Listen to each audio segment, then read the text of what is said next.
Welcome back to More Than a Cartoon podcast. I'm your host, Kyle, with my co-host, Will. We got a different episode for you this week. This one is kind of a little more sporadic, but at the same time, kind of almost scheduled. Because what we're doing right now is we're going to be answering questions from you guys, what you have sent into us. Also, I might have my own personal questions maybe to ask Will too. We'll see how that goes. But the first one, honestly, where I want to get into actually comes from, and it goes with how I want to go with this video, from Zach. Oh, not Zachary. That's Zachary. We'll get to you next, actually. Sorry. Summit Power, or Power, Power, P-A-W-A-R. That would be Power. Power. Like a doggy paw. So someone asked, which anime are you latest watching? That's a great question because I have been watching a lot of anime recently. I'm curious to see what Will's been watching. Hopefully might have put you on again. I think I got a little tease to that one. Recently, I've been watching, I just finished Togepi's Original Sin, the second episode today, which I know we're excited to talk about that. I just started last night To Be Hero X. That was the first episode I only watched. And I knew I was going to binge it like crazy. It's like 1 o'clock in the morning. I was like, let me put this down. I know I'm going to watch more of it. So I'm going to see what happens. Got some thoughts about that one. I did start Gachukuda. And I have been watching, I watched Dan season 2, the first 2 episodes that came out, and Clevitus.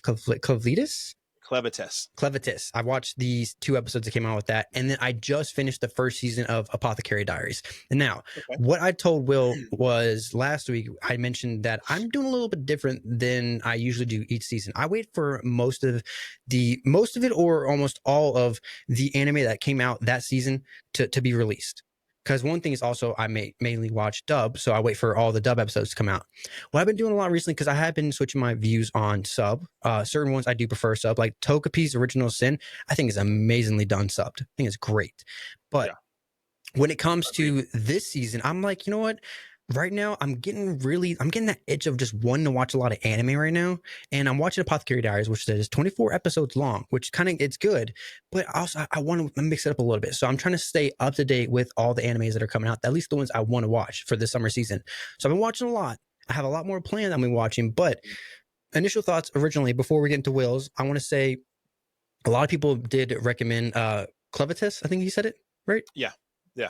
I'll be honest, I think this anime is going to flop this season. I think Clevitus is going to be the worst anime to drop this season. Dude, it's the best thing that I've watched from the new anime outside of like 1 or 2. Bad. It's not bad. I like how they're setting up everything. Will, hold on. Because everything is so anime generic. I'm looking for something to change it up, right? It is so generic. Calm down. We're going to talk about this because it just starts off, okay, we're going into war. I know there's a gap. We're kind of learn a little bit more. We're going straight into war. We're going to try to take down, the top demon, right? The wolf.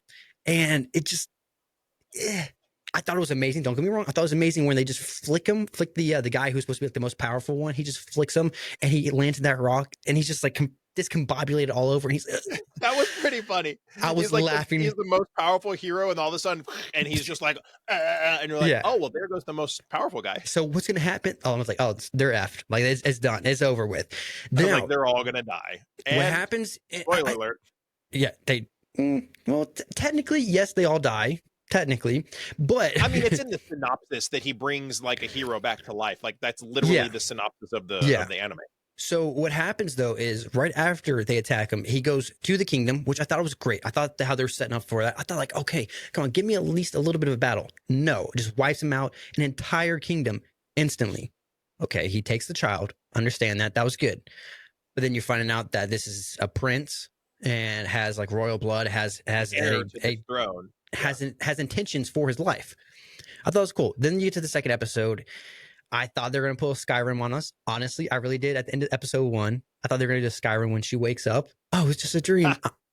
I was like, you did not just do that to us. Hello there. No. They've been captured. Hello there. Then now they're about to become slaves. And it just, that episode really just, it just kind of was boring to me. Really, really boring. Episode 2 really made me just like I said, it's very predictable. When I can predict what's going to happen through an anime, like most animes I recommend that are like my top 3 that I have, I did not expect them to be they were. They seem predictable and changed. Like Apothecary Diaries, I kind of thought it was going to be predictable, but then they did a big bait and switch on me. That pissed me off. I'm actually really ticked off about that.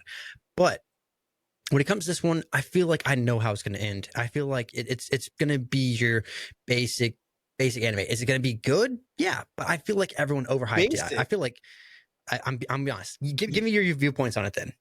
Okay, my first. There's been 2 episodes. We can't technically 3 if you want to go off of that. If you, it's because the first episode's like I 2 episodes. The first one was 45 minutes, right? Yeah, that is a fair point. That being said, I think it's doing what it's trying to do and just be like a classic fantasy anime, like Record of Lodoss War or stuff like that, like just your classic fantasy, which is cool. Like I love the classic fantasy vibe, right? To say that it's boring, well, that's just subjective and opinionated. If that's what you think, that's fine.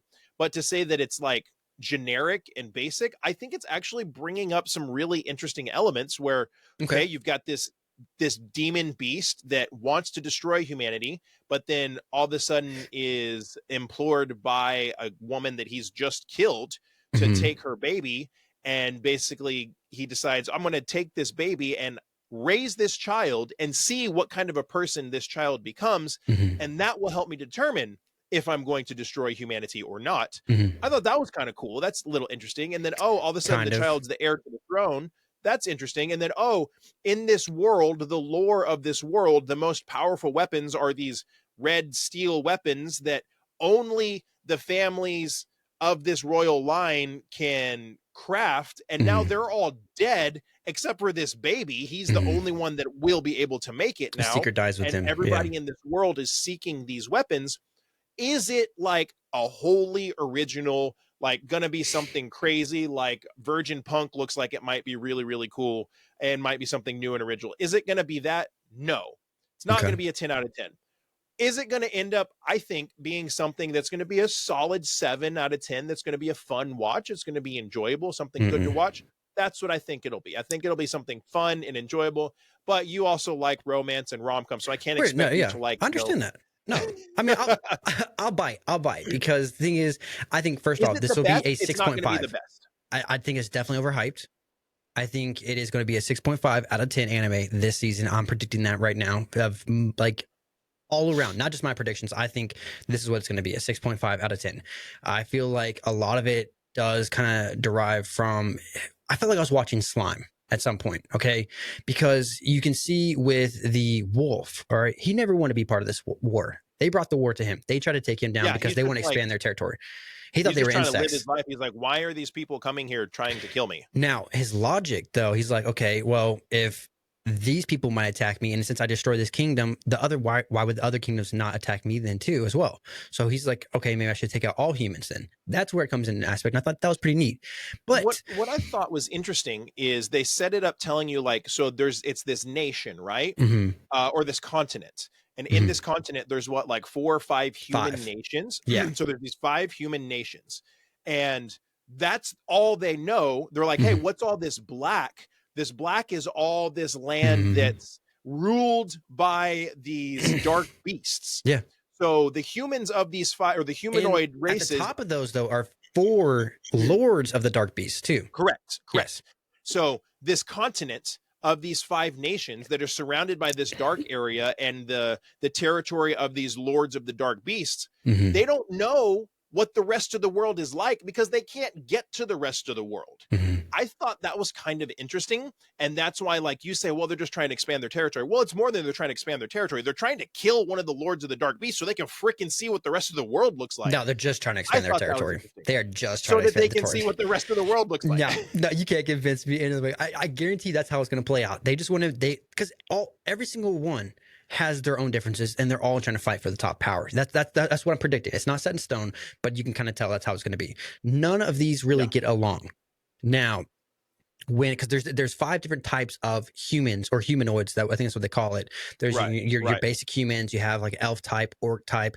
You have an aquatic type, and then you have almost like looks like a dwarf type, maybe elfish dwarfs or something like that. They have all these different types. But then there's also there's mixed breeds. So that's going to come into a play too later on, where like, oh, you're half breeding on a full breed or something that might happen. That's a basic trope. I can predict what's going to happen with that. Then also what I can predict what's going to happen is that yes, they're all fighting for this territory because they all want to take over what happened with the Elvish one when the kingdom got destroyed. They want to take that power, use it to attack the demons, of course, to what? Expand their territory, expand their weapons, all that stuff, because they have this thing called regalia that they can use, these superpowers they can use with their weapons from these demon stones. I get that. I understand. But what's also going to happen too is that what happened in Slime, and one thing that just really kind of drove me off is in the beginning of Slime when I never remember his name, but that the slime kills the leader of the wolf pack. Rimuru, thank you. Kills the leader of the wolf pack. Remember that is very early episodes. Kills him, and then what happens? The wolf pack decides to team up with him. Like the son is like, hey, you know what? It's like best friends with him now. I thought that was pretty messy. You just watched your dad get murdered. And I understand this is how their life works. I understand, and they did a great job. Don't get me. I'm giving praise to that. Where they did a great job of like, okay, he's sticking to his value. He's sticking to what their pride does. The strongest, they follow the strongest. He's the alpha. Yeah, I understand that. Strongest. You just watch your dad get killed, and you're like, you know what? We're best friends now. That just, it just stuck with me. Now, does that ruin the whole show for me? No. There's a lot of things that happen. I'm like, okay, I can get past, but do I think it's the best isekai? Not really. No, I think that's decent, but I think that one's also overhyped. Slime. Yeah, that's what I'm saying. I think it's overhyped. There's certain things, like I said, I have no problem if it's your favorite. I don't. There's just certain things for me that just doesn't make it my favorite. Now, with this one right here, I know it's going to happen too. Since there's 4 lords, since they hinted at that with the demon lords, since he's one of them, the wolf guy, he right there is going to have to probably fight all 3 other ones at some point because they're going against his values. No, since he's raising this kid, and you know he's going to get changed by the kid. He's going to realize that humanity isn't that bad. He's taking on the form of a human, so he's going to have like a change of heart. Maybe he's not going to learn to love humans, but he'll learn to tolerate, maybe identify with them a little bit. I don't disagree. It's a great concept, but it's predictable. Yeah, it's kind of predictable, but I think, like I said, it's not going to be a 9 out of 10. It's going to be like maybe that solid 7. That's just fun, enjoyable. It's not bad. It's good. It's not phenomenal. It's good. And it's going to be a guilty pleasure for people that like that fantasy genre. Before we get into the other ones, though, do you like the gritty grunge look of it? Because I thought it was going to be kind of more like in the flashback, but it seems like they're sticking with it the whole way. Well, no. So they kind of did that. So it maintains a little bit of the gritty grunge, but at the very beginning, it's this really weird artistic filter that's like showing a flashback. And then it kind of goes to where it's clear, but it looks like I think it looks like an old school nostalgic anime. That's what I thought. Newer, different like era. Polished. Yeah. So I kind of liked that. Like, again, Clevatess, it's fun. I enjoyed it. Is it going to be the best? No. You know what's really disappointing me? I think I'm going to have to pause watching it until the dub comes out or until the Japanese at least comes out, is Lord of the Mysteries. The Chinese dub, I just can't watch it. The Chinese dub is so bad. It's not anything to do with like the fact that it's in Chinese. The audio levels too. The audio quality is so bad. I can't do it. I'm going to have to wait until the English comes out or the Japanese comes out because it just. I was going to actually start watching it last night, and I remember what you said about it. It's just like it just wasn't hitting on the levels that you wanted to hit, even though it's a great show. It just. That right there, I think that would bug me, and it kind of turned me away from it too. So that's why I did To Be Hero X, thankfully, because of you. You recommended that, and I knew it was going to be great. So good. Oh, I'm loving it, but I didn't realize it's still being released.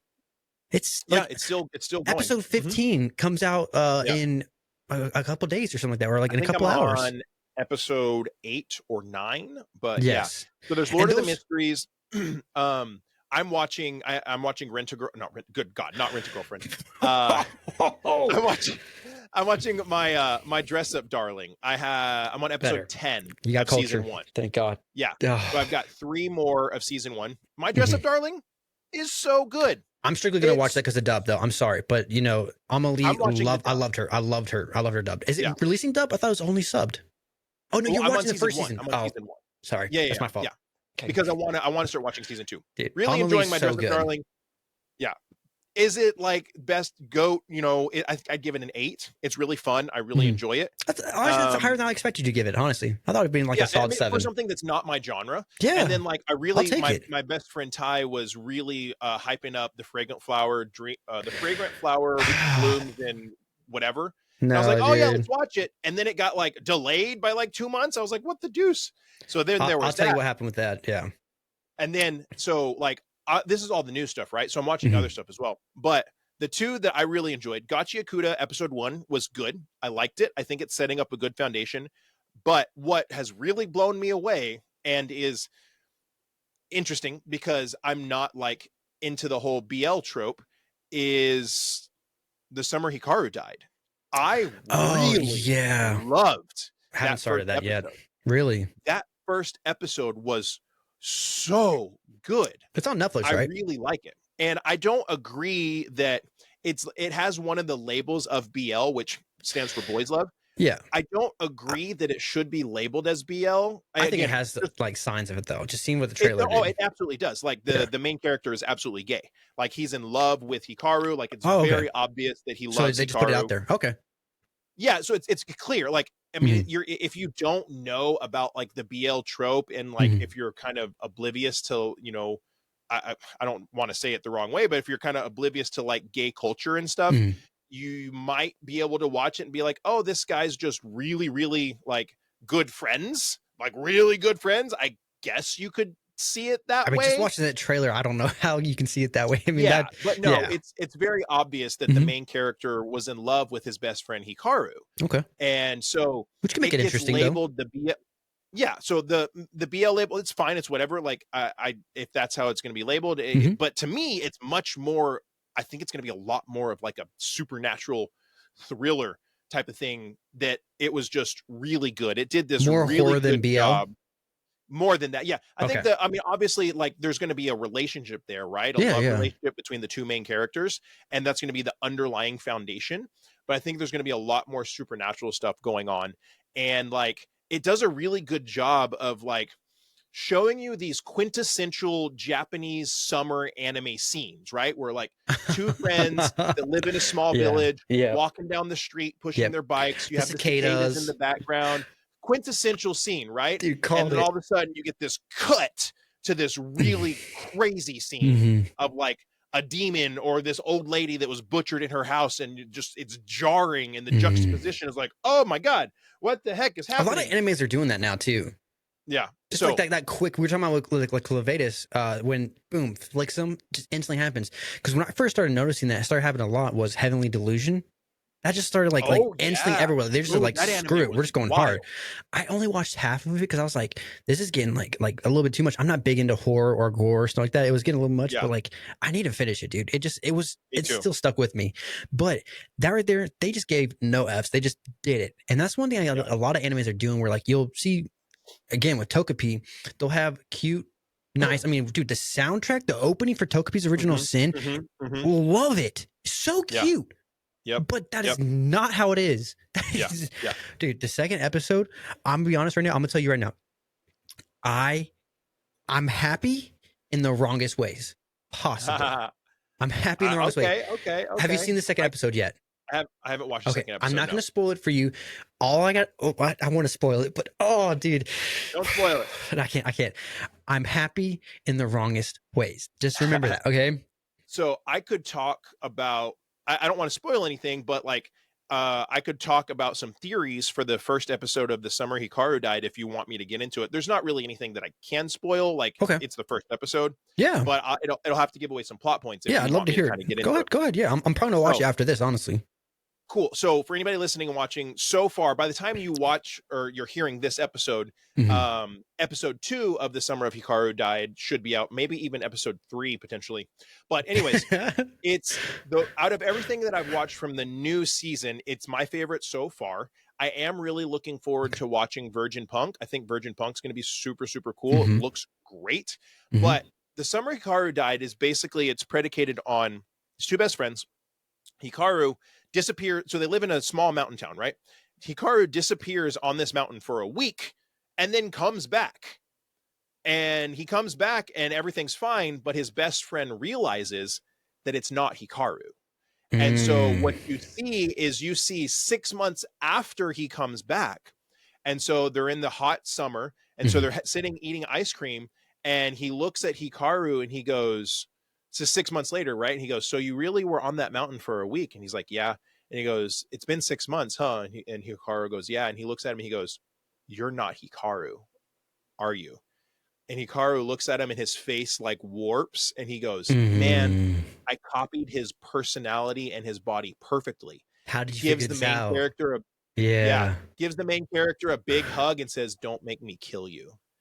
And then you start to go through this basically where then this is where you start to realize that the main character is in love with Hikaru Yeah. because you see some of his inner monologue saying like, well, if Hikaru's gone, but at least I can have him. That's okay. Now, And do you so, think like, he's dead, or do they automatically say, "Oh, he's dead"? Because like there could be a twist where he might come back. There's a point where the main character asks the Hikaru demons, like, "Hey, did you kill Hikaru?" And he's like, "No, I didn't kill him. I found him on death's door." And he says, and he goes, "So is Hikaru dead?" And he goes, "Yes, Hikaru is most definitely dead." He goes, "But his body is warm and there's blood pumping through his veins, but he's most definitely dead." And that's what they say. So it's like, is he like mentally dead? Did this monster take over Hikaru's body and animate it? Or did this monster like copy Hikaru's body and then Hikaru's body is somewhere else? I don't know. It doesn't tell us that. So it's summertime rendering. Not exact. I don't know. We'll see. Come on. But here's where it gets really interesting though, right? Is it sounds interesting. You see these conversations, and so the Hikaru monster realizes the main character obviously knows that it's not Hikaru, and so he's open to this main character about it, like, oh my gosh, we had this sandwich for the first time and it's delicious. And he goes, I have the memories of having this sandwich, but I've never experienced it. So he's like actually talking to the main character about it, and it's really interesting. And so they're on their way home one day and a cat goes by them and sees Hikaru, and the cat freaks out and runs away. Oh, because they also have like ties to like the spiritual realm and all that too, people say.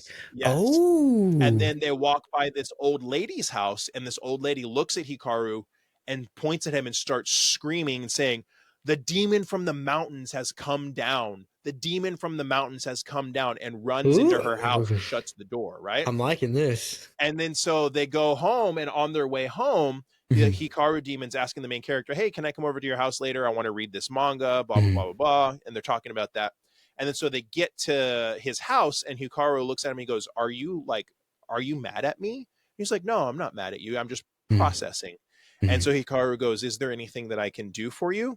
And the main character, without looking at him, looking into his house, says, yeah, never leave me again. And then goes into his house, and then cuts to a scene of him on his bed, like crunched up into a ball, like bawling, screaming, crying his eyes out, thinking about Hikaru, while his parents are having a like drop down, drag out argument in the other room. Very interesting. Here's where it gets crazy. Okay. You see, you have all of that set up, right? In the background, you get these cutscenes of like this demon hunter guy that's like in Tokyo or something, hunting down demons or spiritual or whatever, hunting down these things. Okay. After this scene where you see the main character crying, you get a cutscene of the crazy old lady's house, right? Ooh. And she's in her house under a blanket. Somebody's knocking on the door. Sounds like a young boy. And she's like, and it's like, let me in. She goes, I won't let you in. I won't let you in. And he's like, let me in. She goes, you'll never get in my house. And then he goes, too late. I'm already inside. And then the next thing you see is they find this old lady's body in her house, butchered. She's dead. She's dead. And then you're like, what's going on? Just and then, because all of what we're following is just these two teenage boys, right? Yeah, yeah. Then you see these onlookers that are adults from the town watching, looking at what happened to the old lady, and they're saying, the ritual failed. We did it wrong. We have to do another one. Oh, there's layers. You're like, what? Yeah. What? Yeah. And then you see the demon hunter guy gets called to their little town, and then it's over. And so there's all these layers. And so like, I'm talking about it with Ty, and then we're at Anime Expo and we see like extended trailers where like the main character, not Hikaru, the main character has all this blood on his hands and stuff. And so we're like, what's going on? Like, did the adults do some type of ritual that caused the demon to be able to take Hikaru's body? Yeah. Or were they like, did they lure Hikaru up there? Was he part of the ritual? He was like, the ritual. Yeah. Yeah. He's going to be the ritual. Like he was, right. And it didn't work out. And then I'm like, and then Ty and I are talking, and we're like, oh, so the demon like went and killed the old lady to like protect it. And Tai goes, what if it's not the demon? What if it's the main character trying to protect the demon that runs around and starts killing people? Yeah, I like Tai, man. I I'm like like, Tai. what? Having met Goes, him, that's that good. would be the twist of all twists. I was like, oh my gosh. I'm gonna tell you what my prediction so far was going to be. Then, I think that Hikaru was the ritual that they sent up. Things failed, and his love or his connection with his friend is what that demon took the memories of. And that's why he's so close. Like, that's why he had to stay with me. Maybe that might be the only reason why he's able to be attached to that body is because of their connection. That's why he says, "Don't leave me." Now, that could be the reason. I think that's what's going to happen through that. But I'm really interested. I'm about to watch this. Next question I have for you though comes from Woody up next. He asked, or she, what era of anime is the best and why? 90s golden era of anime, hands Really? down, 100%. Because we got Cowboy Bebop, we got Yu Yu Hakusho. There's so many good anime that came out in that era, and here's where we get the stories. The stories in the anime from that era were fantastic. You got Evangelion came from that era. Yeah. And the art in the anime. You can take Evangelion, you can take Cowboy Bebop, and you can stand it next to anime that has just come out, like Clevatess, and that spanks this new animation. And this was all hand-drawn, no computers. Okay. Best era of anime is absolutely in the 90s, the golden era of anime, because that's just where we got so many of our classics. We didn't have a ton of options like we do now. So things that came out had to be good. They had to be done well, or they flopped and people wouldn't, really like latch onto them, like, because there wasn't as many options. So no, that's a great point. The golden era of anime in the 90s, 100%. So I think personally, I think the best era of anime would have to be 2010, 2014, that area. I just loved the anime that came out during that time period. I think the animation quality is what I like. I like seeing just how it went from, because prime example, say like Yu-Gi-Oh! Everything was very cut, harsh, nice edges, everything like that.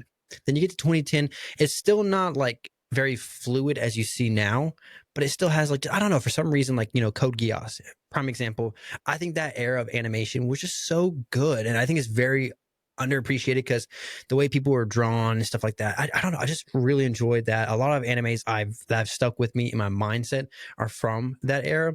But I do think that what Will said about the 90s does hold a lot of value, because if you think about horror movies, there's a lot of horror movies out there that is very, very different than it is now. You have to give homage to the original horror movies because those were considered the best because they were the first of its kind. Now you kind of get to see like the same thing, just like with isekai. You kind of see the same generic stuff over and over again. So I think that's how it is with the 90s. I think that's a good point, but I don't know. For me, 2010, 2014. We also got some of the best, in my opinion, some of the best anime movies in the 90s, right? So like Akira came out in 1988. And I think Akira started like paving the way for some of the epic anime movies that we were going to get. But I have a bunch of them over here. Like we got Samurai X Trust and Betrayal in the 90s. We got Bastard, the original story of Dark Schneider. I actually don't think it was a movie. I think it might have been, was it OVAs? Yeah, it was actually six episodes that were put together in movies. I didn't know that was the 90s. I thought that was like early 2000s. Wow. I'm pretty sure it was the 90s, wasn't it? 1992.